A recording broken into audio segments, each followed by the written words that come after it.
Good morning, guys, and welcome to episode 57 of Costa Rica Real Estate and Investments with me, your host, Richard Beckson. Today, we're going to be talking with David Karr. If you've listened to some of the podcasts before, you'll remember that we've had him on there talking about Jaco, also investments, etc. So getting a bit of an update. He also recently acquired the Coldwell banker franchise in that Jaco area. So congratulations. That's a huge step for you, David, and well-deserved. I think Coldwell Banker has got a great broker. You've also got a great franchise there. So for new listeners, David's been in the area for over 15 years. He's one of the most knowledgeable guys that I know in that area. As I say, maybe the world's worst realtor, and I think that you'll see that. The reason why, because he gives you the good, the bad, the ugly. He's not hiding anything. The reason being is David lives in Jaco, so he's going to have to see you. So of course, he wants to make sure that you're happy, so he tells you everything beforehand. But anyway, remember, if you have any questions for me, you can email me info@investingcostarica.com. That's info@investingcostarica.com. And I will also place all of David's contact details in the comments below. Let's get straight into it. Good morning, David. Good to have you on the podcast again. Good morning. How you doing, Richard? Good. I've got my coffee. It's a beautiful day outside. Summer is here in Costa Rica, so all things are good. Yeah, definitely. Summer is here, especially at the beach. It's been beautiful last couple of weeks. So yeah, pretty excited. Awesome. Well, it's been a while since we last talked on the podcast, not personally, because again, we talk constantly, but are things slowing down? Is there anything interesting that you're seeing in the market of Jaco? It'd be great to just get some feedback on that. Yeah, we had talked about new inventory, about that probably coming sooner or later. Yep. And we had a couple projects launched here in Jaco, a couple towers getting off the ground. Or at least getting ready to get off the ground. So one's taking reservations, the other one's starting to market sales. So going to be interesting. We haven't seen towers in Jaco for some time, so it's going to be interesting to see how that works out. Yeah, I have a question on that, David, because as soon as you come into Jaco, there is the ghost tower there on the left-hand side, of course. I mean, for people that are looking to buy pre-construction, or in this phase, I mean, how risky is it? What should they be aware of? Like, how should they basically cover their butts? Yeah, it's definitely something that you've got to be very, very careful with. What I'm telling people is, so for example, out of these two projects, I'm very conservative. There's only the one that I'm endorsing at this time. Yep. The other one, I'm pretty gun shy. So I'm pretty conservative in what I endorse. And I think you have to look at the developer, you have to look at that track record, you have to look at funding, all sorts of variables. But at the end of the day, like I've been telling people on this other one that I have endorsed, you've got to be able to stomach this, right? Yep. That pre-construction is just not for everyone. Even if you do feel comfortable, you do your homework, there's no guarantee. So if you're a nervous Nelly, if you're going to be nervous for the next 2 years while this gets under construction, it's not worth it, right? It's not the project for you. So I think you have to make sure that you're getting some representation. I prefer that people work with a realtor and not directly with a developer, yep. Right? So there's a little bit of buffer. Yep. And it's just a lot of homework, right? And a lot of research. I mean, how much is someone putting down? Just saying this in this property, the project that you're endorsing here. I mean, how much are they putting down until they actually see? Because I mean, once construction starts building, because typically, if I'm correct, I mean, I remember, I don't know why I know how it works in Panama, but like you have to have like X% of the building sold, then you go to the bank and they release the rest of the money to build it.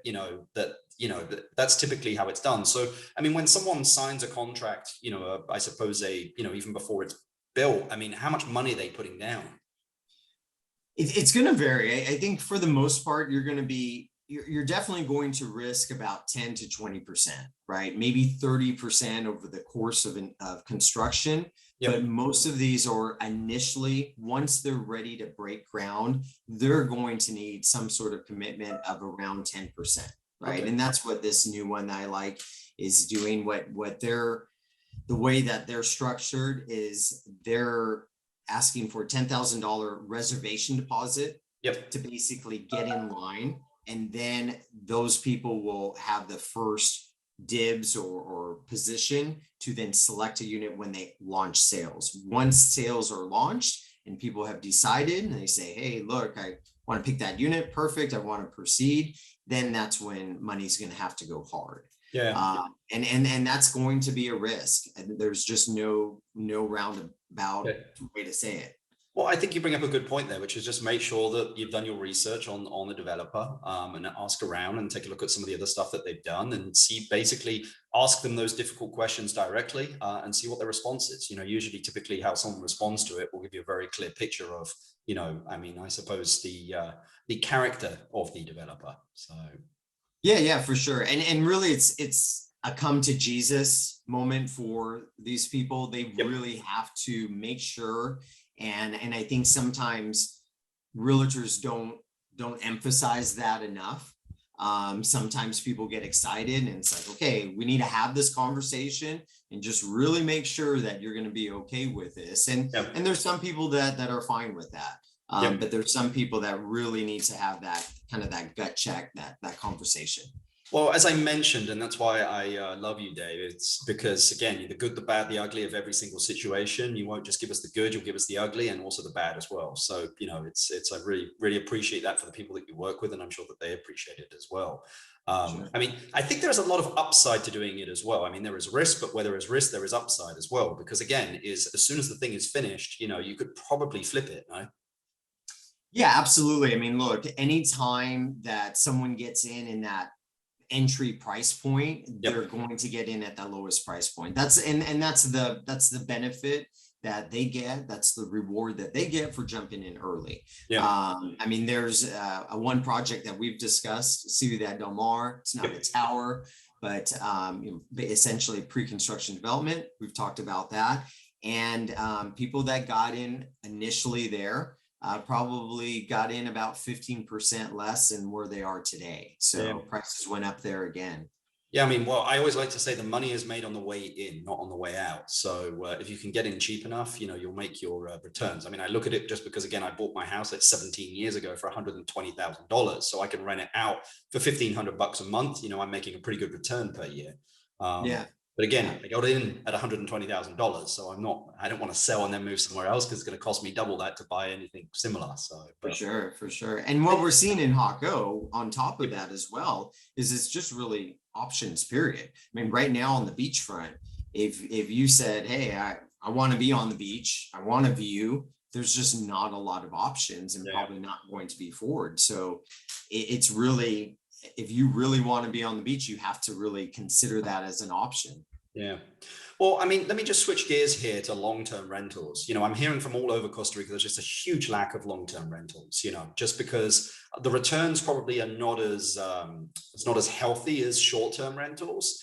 I like long-term rentals just because, again, it's easy. You put a renter in and then they're there for a period of time, and the rent comes in every single month and there's less moving parts. Of course, the income is going to be less, but do you think there is an opportunity for investors in this space? And if so, what would be your advice to them? There is. It's tricky because with the long-term rentals, there's definitely demand and there's definitely shortage of inventory. The tricky part, at least in my market, is that when you get into long-term rentals, the rentals are going to cap out at a certain amount, right? So most people are looking to be at 1,500, maybe up to 2,000 a month, but really that sweet spot is in that 1,500 a month range. So then if you go backwards and you look at what the properties cost to acquire, it gets difficult to make those numbers really work. I've looked at and considered and talked with investors as far as I think the play there is really scaling it, where if you can find some land and maybe make a 6-plex or an 8-plex or some apartments, things of that nature, where you can get that cost down and get those units per unit price lower. That's where I think the best opportunity really is. But it's a different game because the long-term rentals, then you get into, people don't want to necessarily manage that because the vacation rental companies want to go where they can make their 35% selling Yeah. tours, things of that nature. So it tends to be more of a market that is catered towards people that live here and that can manage that on their own for the most part. Yeah, I mean, I just see a huge gap in for these digital nomads or people coming for 3, 6, 12 months, that's just really difficult there. And, so I think that your piece of advice there of like, again, finding a larger piece of land and putting like a 6-plex or 8-plex on it is smart, just because then, the money's made on the way in, meaning that your initial investment, so, and also is your annual, rent is not going to increase ridiculously from, 1,500 to 2,000. It's just, I don't think we see those jumps that much. Well, that being said, Guanacaste is, I've got friends up there with 3-bedroom homes paying $5,500 a month. It's just, it's out of control out there. But I think maybe, the Jaco market's maybe a little bit different than the Guanacaste market when it comes to long-term rentals. But yeah, I agree. I think there is a gap there. I'm just trying to figure out the play there in order to make that play. So yeah, I'm kind of like, you know what? I started a fund a while back. Maybe it's time for a new fund that focuses on, mid to long-term rentals. But anyway, we'll not go down. Yeah. I mean, look, I think it's all about scaling, especially when you get in those lower. I mean, when you're getting a property that can rent 5,000 a month, then that's a little bit different. But when you're in those lower price points, I think to make it beneficial for someone to do that, then it's really all about scaling where, okay, well, what if we had 10 units or 5 units or whatever? And that's usually what we see in that game. Yeah, I agree. So we chatted, we chatted previously on the podcast about returns on rentals. I mean, and there are some, what I like to call kind of like return killers, things that are going to really impact your return. In your opinion, do people overlook like stuff like HOA fees, et cetera, when looking at, potential returns on an investment? I think so. I think the biggest problem that, again, in this market, because we have a lot of condos, we have a lot of HOAs associated with the properties here. I think sometimes people get scared, especially if they're looking at numbers of HOAs. Oh, I don't want a high HOA. And a lot of our HOAs, especially on the beach, they're high. I mean, they're going to be $500 to $700 a month. Maintenance beachfront is not easy. It isn't. And I think a lot of times people are taken back, and I don't think that they really think it through. And give it enough time to analyze. And first of all, a lot of these projects, to understand why they are so high, is because a lot of them are small complexes. You can't compare to other destinations where you have 100, 150, 200 units. These on the beach are 25, 30, 35 units in a lot of cases. So that's really the cost. A lot of times they're including cable, internet, water, insurance. And then when you break it down and you see that you're getting your pools, your security, you're not having to worry about a roof, you're not worrying to have to paint your property. I mean, I live in a single family home. I just spent almost $10,000 to put my roof over it, a new roof. So a lot of times when you really, really crunch numbers, and if you're a number cruncher, then crunch the numbers thoroughly. And I think if you start doing that, you start realizing that the costs with the maintenance included, and especially the convenience that if you are renting, that's another thing I really try and get people to understand is a lot of times people navigate towards having a single family home when they're looking to rent out the property. And I explain to them and say, look, the condos are just so much better suited for the vacation rental property. Correct. They're smaller, less maintenance, everything's there. When you've got a home, no one's looking after that. Maybe you've got a property manager, but you're going to turn around. When you come here, you're fixing things, and it's more house, more things to maintenance. So those are all things that I think people really need to take into account when they're evaluating everything. Yeah, I agree. Well, and typically I think the HOA is also a reflection of how well kept the place is. I mean, typically when you get lower HOAs, sometimes the place might look okay, but the higher the HOA, sometimes, I mean, just take Los Sueños. I mean, those HOA fees there are very, very high, but the place looks immaculate and like hasn't changed from the day it was built, For sure.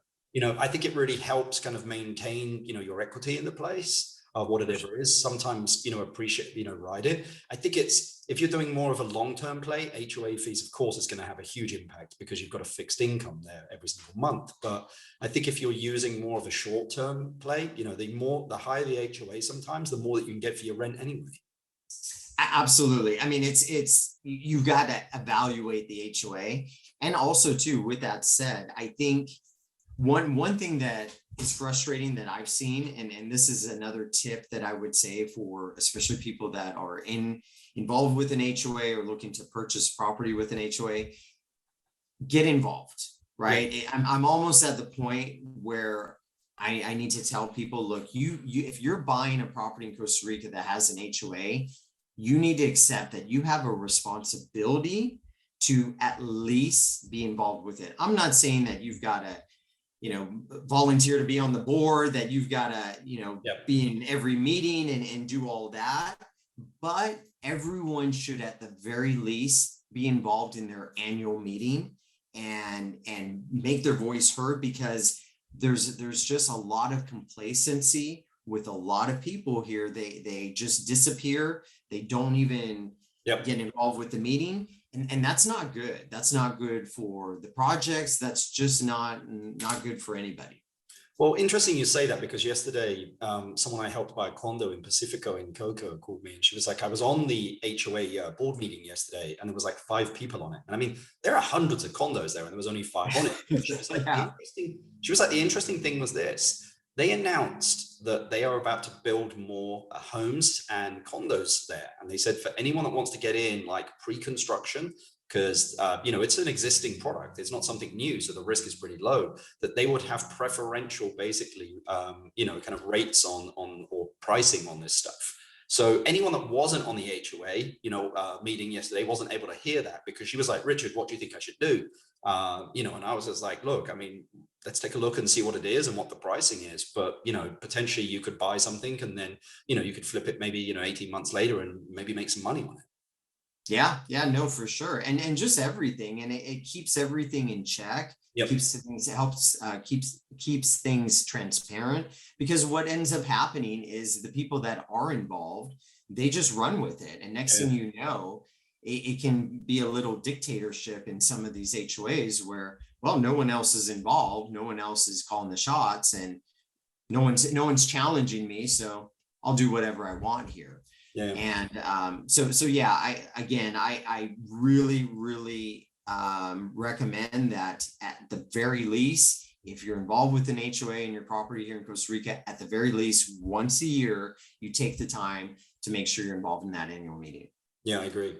So, I mean, basically kind of tie a bow on this. I mean, what advice would you give anyone to making an investment in your market? Again, we've talked about this before. I think people need help, right? They need the help of ideally a broker that they can know and trust, is knowledgeable. I think that people just don't spend enough time finding the expert and finding the professional that can help them with all this. Evaluate an HOA, evaluate the investments, make sure that they're not overpaying, make sure they know the background of certain HOAs and how are the politics of this and how well has it been managed, and oh, that one just changed administration. I mean, there's so much that goes into the properties here that by doing it on their own, they're going to miss things. Yeah. So I think people really need to spend more time. I mean, I see it all the time where people are trying to research things on Facebook.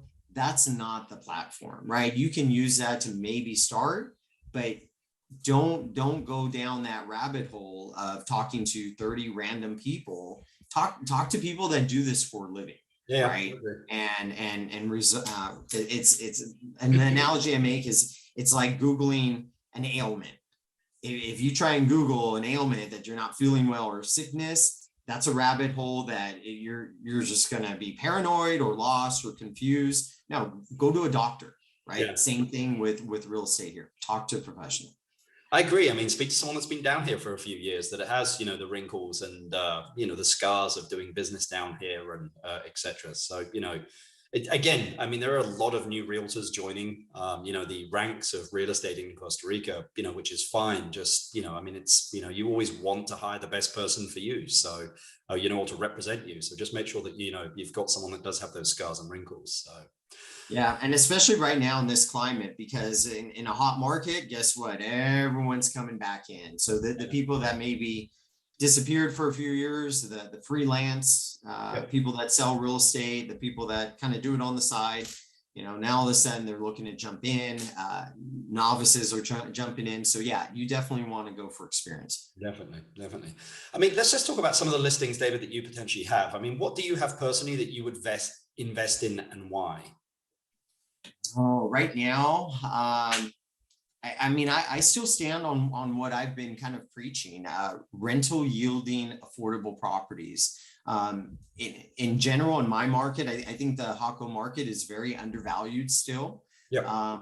For me, I like anything that is pretty much below replacement cost, or pretty much close to that. And I think we still have some of those opportunities in Jaco where Give us the deets. Give us an example of one that you would personally invest in. There's a 3-bedroom on the beach right now, ground floor, a little bit of view. You're looking at that's about 1,500 square feet. It's listed right now at 279, a little bit of wiggle room. Yep. Maybe you get that down to, I don't know, let's say maybe 260. That's going to be pretty much rock bottom price for a 3-bedroom on the beach historically. So that's still there in this market, in this climate. It needs a little bit of love, but nothing too crazy. But something like that, I mean, it's under $200 a square foot for direct beachfront. Yeah. I mean, that's insane. I mean, you're never going to see that again. So something like that, for me, that's a great option. Some of these other properties where, some of these new construction, the one we talked about where, I mean, they're building brand new. You can get a 4-bedroom home, a couple blocks from the beach in a gated community from 260. Something like that is great, right? They're just not going to be able to do that again moving forward. Yeah. So those properties, they hit the sweet spot. They're under 300,000, which is really where everyone wants to be. There's still some room to climb. They're rentable. They just really hit all those boxes. I agree. I think that's great advice. I mean, I know the 4-bedroom that you're talking about. So, I'm personally sitting over here going, maybe I should buy one of those. But yeah. Throw a pool on it. A 4-bedroom house with a little pool. Yep. You're just at 3 or under. Yep. Close to the beach in a gated community. Forget it. Like you can't. Good luck finding that. Yeah. So I mean, I've been trying to create that on my own, and you and I know to find the dirt. Right. This is, and just so people understand, to do those numbers, to find a decent lot. Well, it's not going to be secure. It's probably not going to be that close to the beach. And even then it's going to be hard to find. 60,000, maybe, if you're lucky. And then you're going to drop on 1,600 square feet, 120 a square foot, let's call it. You're going to be close to 200 all in. Yeah. Then permits, then appliances, then furniture, then the time to get that built. I mean, it's just then that you can't make those numbers work. Yeah, I agree. I think that's great feedback, David, as always. I was going to ask you here if you had $500,000 and said, what would you invest in? But I think you've just answered that question. So I'm not going to ask that question. But David, anything else that you think that listeners would like to, that should hear, that they'd like to hear, or anything kind of going on at the moment? I think that's about it for now. I mean, it's going to be an interesting time with high season to see if we're in a transition right now to see if prices kind of climb up a little bit. Yep. And how that works, I think, over this course of the high season, how buyers respond, or, are they going to kind of hold and be frustrated that they maybe miss those deals and hope and think that those deals are going to come back. Yeah. I don't think that they are. I mean, if in fact, I think it's silly to think that in any other market in the US, they're not going backwards, especially in the lower price tiers. Maybe in the high price tiers or in the middle tiers, but if it's under 300, yeah, I don't see that going backwards. Yeah, I mean, I'm not hearing much of a slowdown in the higher end stuff. Quite the opposite. Yesterday someone was like, "Hey, Rich, I've got a $7.6 million home up in Guanacaste, that I'm selling at the moment. If you know anyone interested, let me know." And I was like, "How much?" Yeah. That's a very expensive price tag. Yeah. We just put our 8-bedroom villa up for sale for 2.3 million. It sits on 2.5 hectares, has great rental income. But I was like, 7.6 and 2.3 are very different numbers. But I mean, it's a beautiful home. I mean, it's absolutely amazing. It's someone basically took a hose of money and sprayed it. We don't see those numbers very often. I mean, throughout the country. I mean, that's a different tier for sure. Yeah. So, well, David, it's been an absolute pleasure having you on the podcast, buddy.